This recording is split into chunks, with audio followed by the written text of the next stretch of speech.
ஒவ்வொரு டிபார்ட்மெண்ட்லயும் அந்த party fund,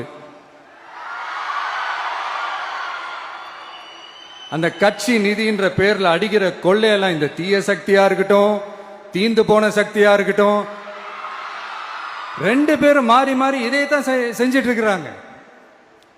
இதுல ஒரு ஹைலைட் காமெடி என்னன்னா, சட்டசபையில் பேசும்போது பார்ட்டி ஃபண்டுன்னு தான் சொன்னேன்.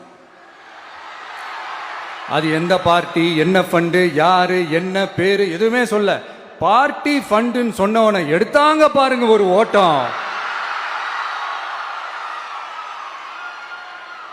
எனக்கே ஃபர்ஸ்ட் புரியல, ஏன்பா ஓடுறாங்க, அப்படி என்ன நம்ம சொல்லிவிட்டோம்.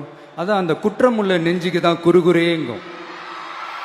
இது எப்படி இருக்கு தெரியுமா, எங்க அப்பா பீரோக்குள்ள இல்ல, எங்க அப்பா பீரோக்குள்ள இல்ல அப்படின்னு சொல்ற மாதிரி. ஐயோ ஏன் கேக்குறீங்க, இவங்களோட செம்ம கூத்தா இருக்குங்க, செம்ம ஃபன்னா இருக்கு.